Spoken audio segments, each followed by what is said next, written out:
السلام علیکم۔ آج ہم ایک ایسے حساس مگر ضروری موضوع پر بات کرنے جا رہے ہیں جس نے 14 صدیوں سے امت مسلمہ کو فکری، سیاسی اور جذباتی طور پر تقسیم کر رکھا ہے۔ وہ موضوع ہے شیعہ اور سنی اختلاف کی اصل وجہ کیا ہے؟ کیا یہ اختلاف ایمان اور عقیدے کا ہے یا صرف تاریخ اور قیادت کا ہے؟ یہ سب سمجھنے کے لیے ہمیں واپس جانا ہوگا مدینہ منورہ 11 ہجری نبی کریم صلی اللہ علیہ وسلم کے وصال کے بعد کے دنوں میں۔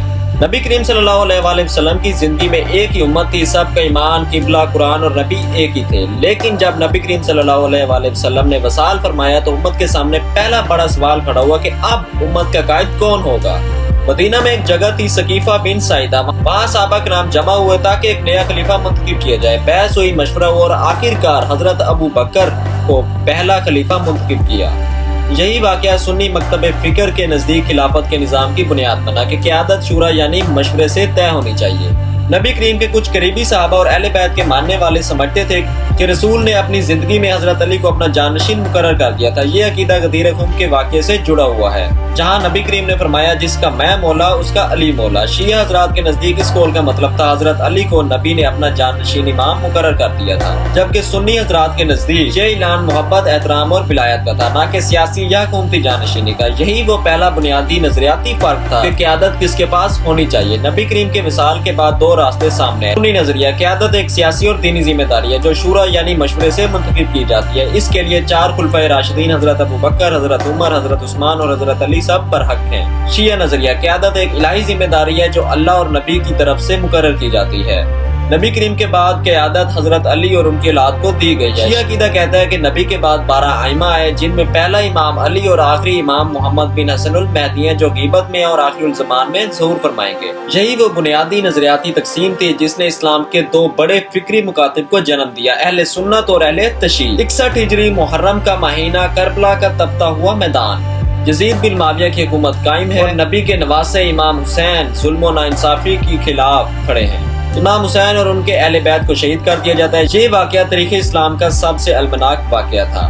شیعہ حضرات اس واقعے کو ظلم کے خلاف قیام اور حق کی فتح سمجھتے ہیں۔ ان کے نزدیک کربلا صرف تاریخ نہیں بلکہ ایک ایمان کا حصہ ہے۔ سنی حضرات بھی امام حسین کو عظیم شہید مانتے تھے، مگر وہ اس کو سیاسی تصادم کے طور پر دیکھتے ہیں، نہ کہ عقیدے کی بنیاد پر۔ یہ واقعہ شیعہ اور سنی کے درمیان جذباتی اور فکری خلیج کو مزید گہرا کر دیتا ہے۔ وقت گزرتا گیا اور یہ اختلاف فقہ، حدیث اور عبادات میں بھی ظاہر ہونے لگا۔ چند نمایاں فرق ملاحظہ فرمائے۔ نماز: شیعہ حضرات سجدے میں تربت حسین یعنی مٹی کے اوپر پیشانی رکھ کے سجدہ کرتے ہیں، سنی حضرات زمین یا جائے نماز پر سجدہ کرتے ہیں۔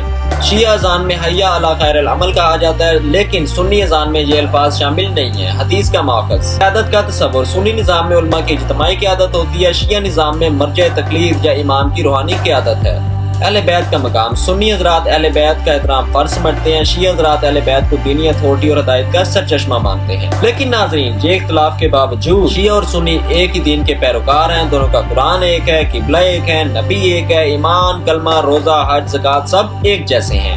دونوں ایک ہی کلمہ پڑھتے ہیں، لا الہ الا اللہ محمد رسول اللہ۔ اسلام کے بنیادی عقائد میں کوئی فرق نہیں ہے، فرق صرف سمجھ اور تعبیر کا ہے۔ آج امت مسلمہ کی سب سے بڑی ضرورت ہے اتحاد اور تحمل۔ دشمن طاقتیں ہمارے درمیان فرقوں کے نام پر نفرت پھیلا رہی ہیں۔ ہمیں یہ سمجھنا ہوگا کہ اختلاف دشمنی نہیں بلکہ سوچ کا فرق ہے۔ قرآن کہتا ہے سب مل کر اللہ کی رسی کو مضبوطی سے تھام لو اور تفرقے میں نہ پڑو۔